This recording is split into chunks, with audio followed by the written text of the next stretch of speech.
Hello and welcome to the Scatterbolt channel, and today we're going to be building the best $400 gaming PC for beginners. If you don't know where to start when it comes to building a gaming PC and you're tight on a budget, then that is what this build should do for you. Not only should this take a matter of minutes to build, but it also should be pretty easier to tinker around with and upgrade on over time. Say if you want to throw in a full-on dedicated graphics card later down the line from NVIDIA or AMD. Which means yes, this build is using integrated graphics, but more on that later. Once again, everything you see on this table will be linked in the description below if you want to build this exact computer for yourself. But without further ado, we'll get started. Okay, so in order to build this computer, all you're gonna need is a Phillips head screwdriver, a Phillips head 1 screwdriver, and an 8GB or bigger flash drive that you can use to install Windows onto this computer. If you remember, back in the day, we had those big old Windows disks that we used to install Windows onto a brand new computer, but the year is 2022, we no longer work with CD drives, so that's why we're using one of these. And if you want to learn how you can install Windows onto one of these for this computer, I'll have a link to a tutorial in the description below. Okay, so the first step in order to build this gaming PC is to head over to youtube.com/sleaze/scatterbolt and subscribe to my YouTube channel. This build right here is completely on my own money and I'm just bringing it to you guys for free. So if you want to help out the channel, feel free to subscribe and hit the like on this video. But now let's actually get into how to install and build this computer. So go ahead and get your processor, motherboard, RAM, and SSD. First, unbox your motherboard and you should see this, which you don't need. That's a SATA cable. Your motherboard, which you do need. Wi-Fi antennas, which you do need. IO shield, which you also need, and then this little manual here. I will say, if you forget any of the steps in this video, this little manual right here with the QR code can show you the exact instructions to how to put together this computer step by step. So at any point if you're confused, refer to the manual. Then go ahead and unbox everything else. Your storage, that being the SSD, your 2 sticks of RAM, the Ryzen 4600, and now let's go ahead and get right to building. So this is the Ryzen 4600G and this is an APU. And what that means is that this has a CPU and a graphics card inside this single chip. So as you'll see later in the video, we're able to play games and display out to a monitor just with this chip without a graphics card.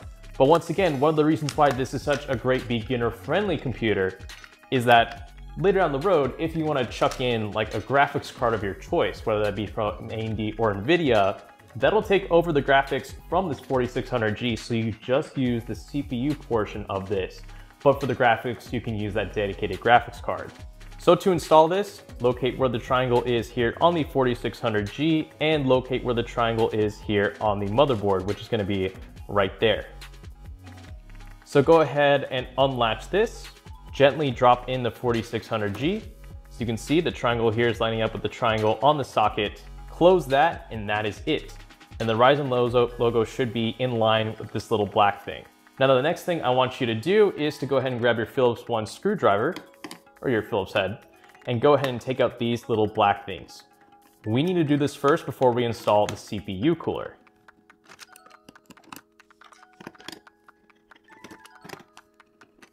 So as you can see, we have exposed the backplate on the motherboard, so if we were to actually pull this off, we're left with one of these, and that's what we're going to use to mount the CPU cooler to the 4600G. So go ahead and unbox your 4600G CPU cooler, and as you can see, there's already thermal paste pre-applied here on the cooler, so you do not need to get your own. So with these 4 holes right here, go ahead and line up the cooler. Gently drop it in, line it up with the 4 holes. Have the AMD logo on the left side of the motherboard, then take your Phillips head screwdriver and just screw it in.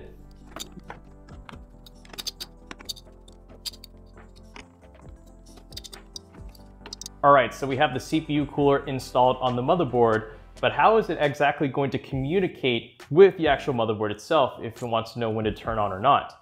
And that's what this cable does here.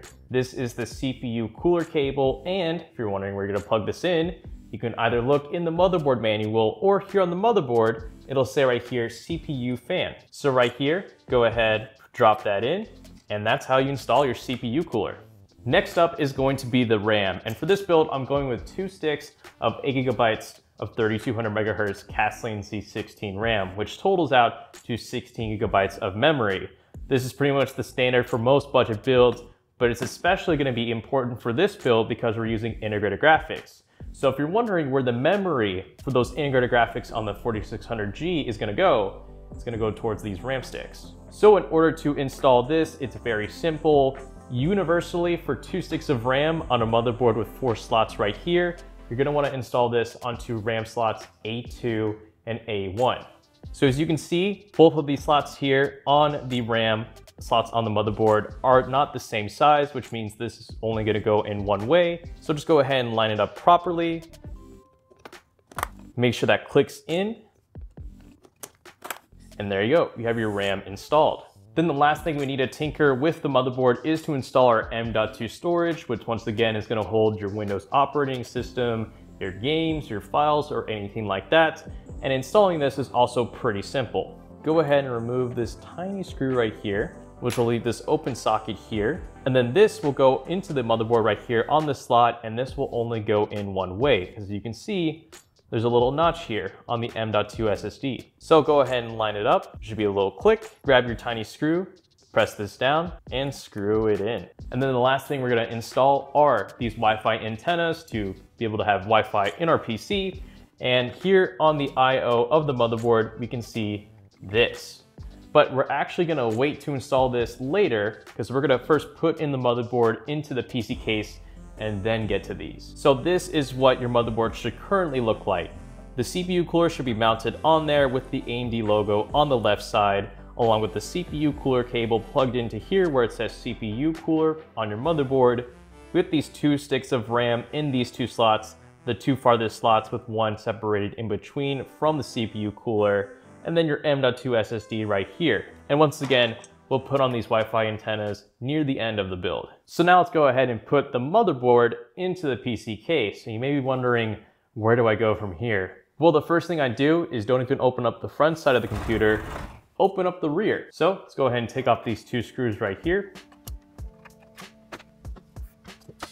And like with any PC case, you should be able to find all the screws you're gonna need for this PC in the back side of the PC case, as well as a manual showing you where to install what. Other than that though, this right here is your front I/O cables. This is going to control your power button, your reset button, and your other USBs here at the top of the PC case. We'll be touching on this later, but for the moment, just keep it out of the way. Also note, in this PC case, we're given 1 fan right here in the back, and we'll be plugging that in with the power supply. Okay, so before we put our motherboard into the PC case, make sure to insert your I/O shield first, this little silver thing. Now, if you want to know which way it goes in, you can go ahead and line that up with your motherboard, imagining as if it's already inserted in your PC case. So with that orientation in mind, putting this in is pretty simple. You just go ahead and line up the 4 corners of the I/O shield. And for reference, you have the sticky bits of the I/O shield sticking inwards into the PC case. So putting this into the PC case will take a little bit of effort, but hopefully you should hear everything snapped in. So here's our standoff that we moved from this spot to this spot. And as you'll soon see with our motherboard, once we drop it in, there you go, and line it up with the I/O shield. With this case in particular, this motherboard isn't wide enough to take advantage of these standoffs. So this standoff here is just gonna be left alone, but the other ones here on the motherboard should be taken care of so we can properly screw it into the case. So go ahead and kind of push the motherboard here, see if you can line up the holes of the standoffs with the holes of the motherboard. There you go. And go ahead and take these screws that you see here on screen, find a standoff you wanna start screwing into, and just have at it. Now, pro tip, don't screw these in all the way on your first go because you're gonna wanna tighten these individually once you get all the screws in initially. This way you don't possibly risk bending the motherboard while you're using your gaming computer. Okay, so now I have all the screws in place and I'm gonna go ahead and tighten each of these one by one. Now I'm gonna go to the other corner of the motherboard here and then to the adjacent corner, kind of like in a star pattern. Just like that. Okay, so with the motherboard installed, let's go ahead and install the power supply, which I've already unboxed. You should be given this power supply cable, which we'll use to plug in the power supply to the wall. This bag of cables here, which is what you're gonna need if you just say install a dedicated graphics card, but we will need one of these to turn on the RGB fan in this case. And then this little baggie of screws here, which we're gonna use to mount the power supply to the PC case. So where this is gonna go, we're gonna turn this PC case around. So with the fan side facing downwards into the ground, we're gonna wanna bring this, slide it in. Go ahead and take our baggie of screws here, get all 4 of these out, press that up into the PC case. We're gonna go ahead and start with 1 screw here, just kind of get it in there. And now let's go ahead and get the other screws in here. And that's it. Okay, so one more thing before we continue. Don't forget your Wi-Fi antennas here. Let's go ahead and plug them in here on the back side of the motherboard. And there we go. Now right here on the back side of the PC case is all you gotta worry about for this gaming PC going forward, other than turning on the fan, which I'll show you how to do that later. But here on the back side of the PC case, we're given our motherboard power connector and our CPU power connector, as well as our front I/O cables that we've had since the start of this build. Now, since you have a modular power supply, later down the road, if you want to install again like a graphics card, like I was saying, you have these additional cables here that you can use that you can plug into the power supply to do that. So later in this tutorial, I'll show you how you can do that, as well as how to install an additional graphics card if you want to just jump right to that step. Okay, with the power supply in, we are basically almost done building this computer. All we gotta do is hook up the power and the front I/O connections, and we're pretty much all set, other than the fan. We'll touch on that later. So first things first, let's take care of the easy connections, that being the CPU power and the motherboard. So the motherboard is gonna be this really big connector here from the modular power supply. So as you can see here, it's split. So we're gonna wanna connect this like that, bring this around. You can see here, there's a little notch facing this way, and there's this little notch right here. So we're gonna line up this notch with this notch, like so, and press it in. For reference, you'll know if all of these connections going into the motherboard are right or not, based if they actually just connect or not to the motherboard. If there's a connector you're trying to plug in and it isn't going in all the way, it probably means it's in the wrong direction. Next, let's take care of the CPU power, which is gonna be the cable that's labeled CPU right here. As well, there's gonna be a little notch on the underside of this connector here, which we're gonna line up with this notch right here on the cable. So we're gonna bring this around like that, and we're just gonna bring it in. And again, this will only go in one way. So with our power completely done, let's go ahead and plug in our HD audio, USB, and USB 3.0 connectors. And again, if you're wondering where these plugs are on your motherboard, reference the manual. So first, let's start with our big chunky USB 3.0 connector, which is going to go right here where it says USB 3.0. There's a little notch here on the top of the USB 3.0 connector, and it's gonna line up with this notch right here. And as usual, as you guessed, this will go in one way. This here is our HD audio connector, and this is gonna go on the far left of the motherboard. And again, this is only gonna go in one way. This here is the USB 2.0 header, and we're gonna plug this into here where it says USB on the motherboard. And again, this is only gonna go in one way. And lastly, these are our front I/O cables for the power supply switch, reset button, HDD LED, all the other fun stuff that you enjoy. And we're gonna plug those in right over here where it indicates front panel on our motherboard manual. Now for the exact layout for how to plug this in, it once again is indicated in the motherboard manual, but just take your time with it. So now with those front I/O and power cables in, you are all done building this computer, and now we're gonna move on to how to install Windows. So take a good look at the inside of this computer. It should look something similar to this. Okay, so at this point, you should have everything installed in the computer. And before we do our test boot, let's go ahead, come around here to the back and make sure you have everything plugged in that you need to successfully boot up this computer for the first time. So first and foremost, get yourself your monitor, your keyboard, and your mouse here on the desk. And of course, don't forget to plug in power to your monitor. Don't forget to plug in your keyboard and mouse to the PC. Of course, don't forget those Wi-Fi antennas. Don't forget to plug in the power cord from the power supply to your wall socket. And then most importantly, and I see everyone mess up on this, with sort of builds like this. Make sure to plug in your HDMI cable from your monitor to this slot here on the PC. Since for this $400 budget computer, there isn't a dedicated graphics card, since we're using integrated graphics on the 4600G, the graphics are going to be displayed out from the motherboard itself where the 4600G is on. So make sure you have that HDMI cable plugged in from the motherboard here to the monitor. And with all of that done and out of the way, your last two steps are going to be to take your USB flash drive and put it into any USB 3.0 port here on the back of your PC case. There you go. And then last thing, make sure to flip this switch from the circle to the line.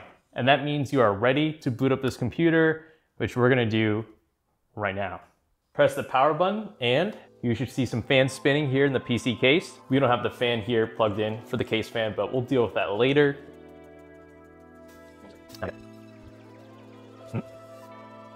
Just don't panic, and there you go. Just gotta be a little patient. So now let's go ahead and get to installing Windows 10 on this PC. And again, if you didn't create that Windows 10 bootable media installation device before this step, make sure to check out the tutorial for how to do that linked in the description below. Otherwise, hit next, install now. Now here, you don't have to enter your product key into Windows, but I do already have one as per our sponsor, VIP SCD key. So here is their Windows 10 key, and I went ahead and just bought one on my phone, and I'm gonna go ahead and get the key. So there is our code, and we're gonna go ahead and enter this in letter by letter and number by number into this screen.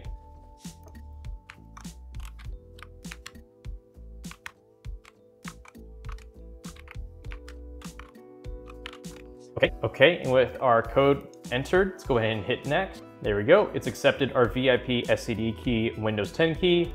We're gonna hit accept the license and terms. Next, custom. There is our 500GB M.2 SSD. So let's hit next. And there we go. We are done installing Windows. Go ahead and connect to your Wi-Fi. Hit next. Go ahead and sign in to your Hotmail account or whatever your Microsoft account is. Could even be your Gmail account. Choose one that you'll use with this computer. Go ahead and create a PIN. It can be whatever you want. Me, I'm a fan of just ASDF. ASDF, if you include letters and symbols, it's quick and easy. Then for all of these privacy settings, I go ahead and turn them off because I don't want them. For this, skip it. For this, no thanks. Hit next. Don't want that. Don't need Game Pass right now. I don't need Cortana, and that should be it. So I know what you're thinking. You got to the Windows 10 home screen and you are ready to get to gaming. Well, first, before you do any of that, there's one more thing I need you to change, and that is to go into the BIOS. So go ahead and restart your computer. And once the screen turns black, go ahead and spam the delete key on your keyboard. And this will let you enter the BIOS. And there is our BIOS. Let's go ahead and click OK. And there's one thing I want you to change. Go here onto easy mode, and we're gonna want to enable the XMP for our memory. So right now it's running at about 2700 megahertz per stick, but we want it to run at its full advertised 3200 megahertz speed. So make sure that's XMP profile 1, click save and exit, and that'll be the only change you need to do in the BIOS. And with that finally out of the way, that is it for this quick build video for building the perfect $400 gaming PC for beginners. Now, yes, I get it. I left out the case fan here. Here's how you can take care of it. Just go ahead and take one of those Molex power connectors from the power supply bag of all those cables, plug it into the power supply, plug the other end into the Molex connector here for the fan, and that's how you can take care of that. It's just a small little side step that I just wanted to skip for this tutorial, but otherwise this is a very easy build to make for yourself. I really don't see you messing up on anything unless you just deliberately rush on this build. But this again should only take maybe like an hour or two at most for a beginner, because there's so little parts going into this PC as well as a minimal amount of cables. And again, if you just want to see the gaming performance of this $400 computer with its integrated graphics card on the 4600G, then here's some footage of me playing some games on this computer, again without a graphics card, just to show that it is possible and you are still getting a pretty competent budget gaming PC. Though again, if you wanted to throw in a graphics card into this PC, You can chunk in anything that you want as long as the power supply wattage can support it from either Team Green or Team Red. And again, just check one of those PCIe power connectors from your power supply bag, plug it into the power supply, and plug that into your graphics card. It should be very simple and straightforward. So that is it pretty much for this build guide video, or at least this quick one. And if you enjoyed it, definitely subscribe, because if you've made it to this point in the video, you like it. Otherwise, give this video a like just to help it in the algorithm. And with all that said, thank you so much for watching. And this is the Scatterbolt channel signing out.